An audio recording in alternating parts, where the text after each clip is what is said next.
Assalamualaikum and good evening. You're now with me, Yusuf Shukri, for TVS Nightline. Let us begin. The celebration continues to mark the 79th birthday of Sarawak's Governor, Tuan Yang Terutama Yang di-Pertua Negeri Tun Pehin Sri Dr. Wan Junaidi Tuanku Jaafar. A banquet was in order tonight, steeped in tradition and honour, held at Dewan Santapan in the State Legislative Assembly Dun building. And our correspondent, Lorenzo Isaac, attended the ceremonious event. Let's hear it from him. Go ahead, Lorenzo. Right, good evening, Yusuf. I'm reporting live from the Dewan Santapan Dun, Sarawak, where the state banquet is being held to commemorate the 79th official birthday of the Yang di-Pertua Negeri Tun Pehin Sri Dr. Wan Junaidi Tuanku Jaafar. The program began earlier this evening with a series of performances, including classic Malay songs such as Rindu Lukisan, Wajahmu di Mana-Mana, and Sepanjang Jalan Kenangan. This was followed by the arrival of state leaders and dignitaries at the banquet hall.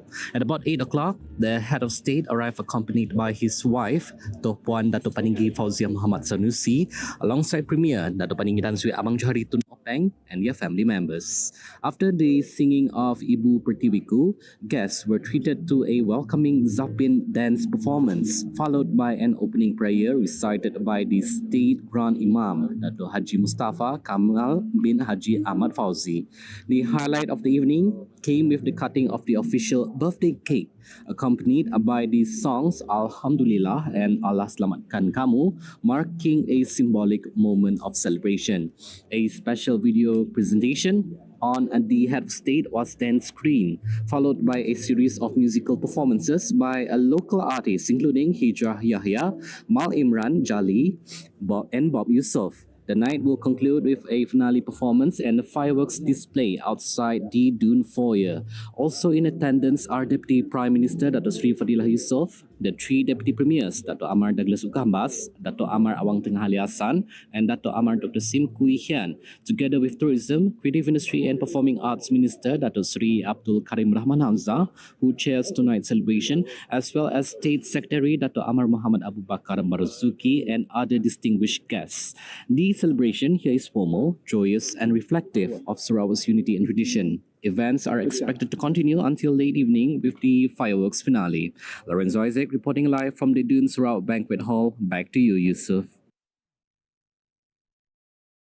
Thank you, Lorenzo, for the report. On to our next update. Sarawak's record 6 billion ringgit allocation under Malaysia's 2026 budget is set to strengthen federal-state cooperation and accelerate development across the state, as announced by Prime Minister Dato' Sri Anwar Ibrahim.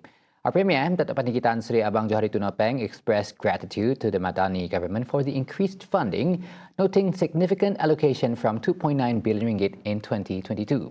The funds will be used to support critical projects and drive broad-based economic growth in line with PCDS 2030, working towards sustainable and innovation-led growth. Saya juga ingin hendak mengucapkan setinggi-tinggi penghargaan kepada Kerajaan Madani Pusat yang telah memberikan peruntukan dalam belanjawan akan datang sebanyak 6 bilion ringgit.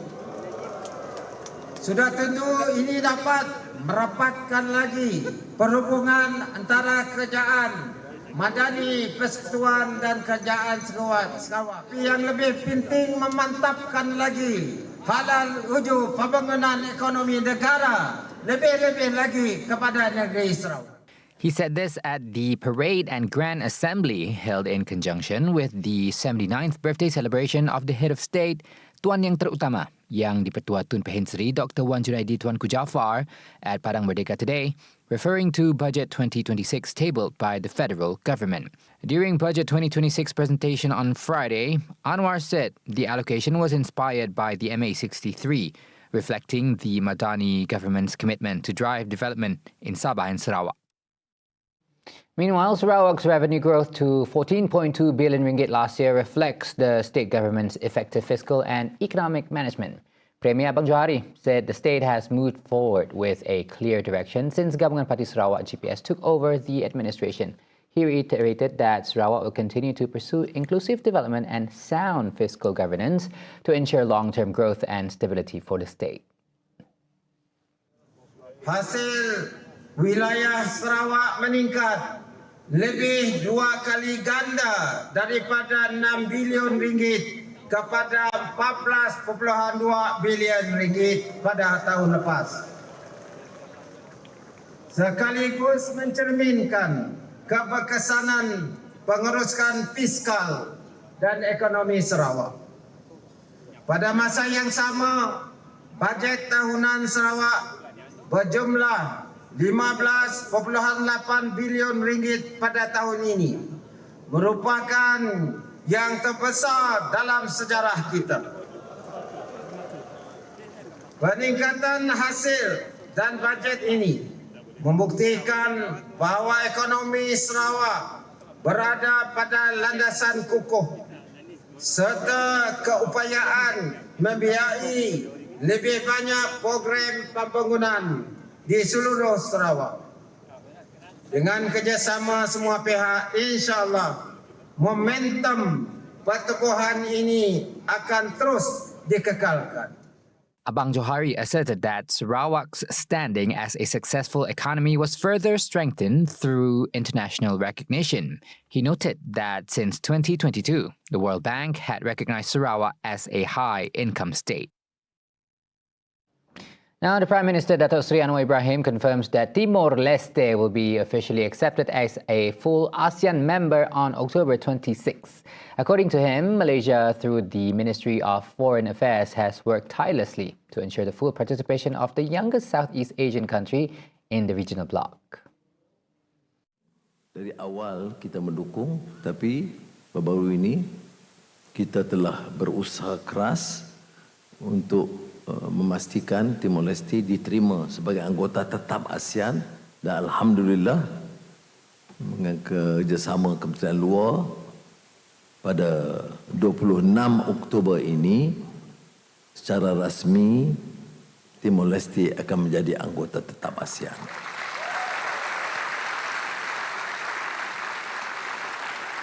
Saudara punyai tanggungjawab yang besar.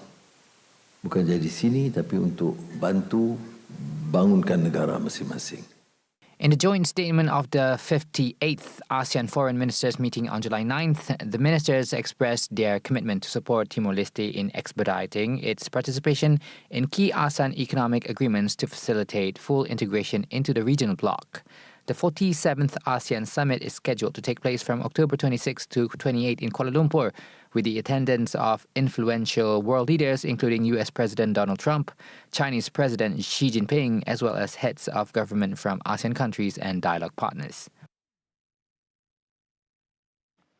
Now, the nation was shocked today as 4 underage boys in Malacca were remanded for 6 days for alleged involvement in a gang rape. The victim, a 15-year-old female student, was assaulted in a classroom of a secondary school in Alor Gajah last week. Malacca Police Chief Dato' Zulkhairi Mokhtar revealed that all of the suspects will be sitting for their SPM examination this year. They were brought before the Ayer Keroh Magistrates Court, which issued a 6-day remand order earlier today to assist police investigations. According to police, the alleged incident happened around 2:50 p.m. on October 2nd, when the victim returned to her classroom to collect a science project she had left behind. She was reportedly dragged into the room and raped by 2 suspects, while the other 2 allegedly watched and recorded the assault using a mobile phone. The case came to light after the victim's mother was alerted by a teacher about the circulation of the video online, leading her to lodge a police report. The case has sparked widespread outrage, prompting calls for accountability and urgent action from education authorities. Currently, the victim is receiving treatment at a nearby hospital. In a Facebook post, former Education Minister Dato' Dr. Razi Jidin urged both the Education Ministry and the police to step up on preventive measures and ensure students' safety in schools. In response, Education Minister Fadlina Sidek said the Education Ministry MOE has instructed the Malaysian Communications and Multimedia Commission MCMC to immediately block the spread of the video showing the assault. Kita sudah minta kementerian yang berkaitan untuk mengambil tindakan untuk memastikan bahawa isu ini tidak maknanya disebarkan kerana melibatkan anak-anak murid dan pelajar kita. Jadi kita minta kefahaman masyarakat juga bahawa ini anak-anak bawah umur yang mesti dilindungi dan kita sedang menjalankan siasatan dan juga pihak kuasa ini dah jadi bidang kuasa pihak autoriti dan kes ini adalah kes yang sangat serius. A 16-year-old boy in Bau was arrested on suspicion of raping his 15-year-old sister. Police say the case came to light after the girl was taken to the hospital for treatment. The arrest was conducted following a report from hospital authorities this week, and the case is being investigated under Section 376(3) of the Penal Code. Investigations are ongoing, and several witnesses, including family members, will be called to assist the police.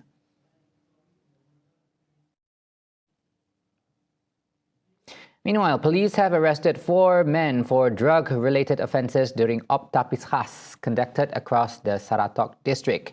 The suspects, aged between 32 to 47 years old, were tested positive for amphetamine and methamphetamine during urine screening. They are now being investigated under Section 15(1)(a) of the Dangerous Drugs Act 1952. The district-wide operation targeted the distribution and abuse of dangerous drugs. Authorities say the operation ran from 8 a.m. to 11:59 p.m., led by an officer from the District Crime Prevention and Community Safety Division with support from SARAWAK, Kabong and Roban police stations. Police said more operations are planned to disrupt drug networks and reduce abuse in the district.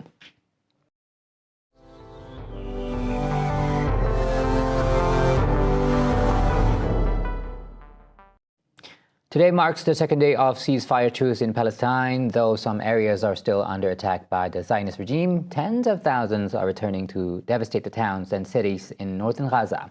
Though many perceive that Palestinians are used to the quote-unquote hard life in a conflict-stricken country, journalists on ground accounts many were stunned by the destruction, while others were relieved to find their homes still standing. Gaza's Al-Rashid Street, which has witnessed massive population movements northward and southward over recent months as Palestinians fled Israeli attacks, is once again witnessing a tide of humanity on the move.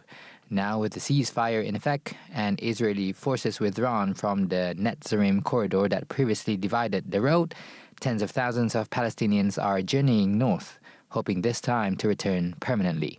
More reports stating that this morning families were walking towards Gaza with cars, vans to donkey carts loaded with furniture as families removed their makeshift tents to take and reset them over the ruins of their destroyed homes in Gaza City. Most returnees are discovering barely any intact buildings in Gaza City following Israel's relentless bombardment and ground invasion there. Now, there is an urgent need for temporary shelters and mobile housing units for these returning families. Israel's genocidal war on Gaza has killed at least 67,211 people and wounded 169,961 since October 2023. Pressure mounted Saturday on France's newly reappointed Premier, Sébastien Lecornu, to get an austerity budget approved as more parties threaten to topple a man whose first term lasted a mere 27 days.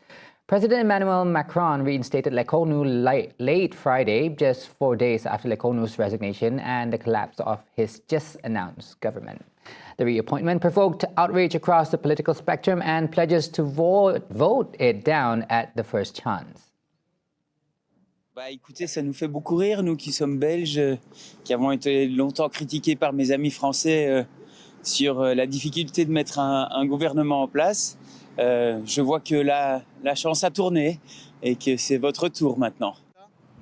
Ah, tout à fait, hein. Je ne vois pas très bien où on va d'ailleurs. Si on va quelque part, on ne sait pas. Hein.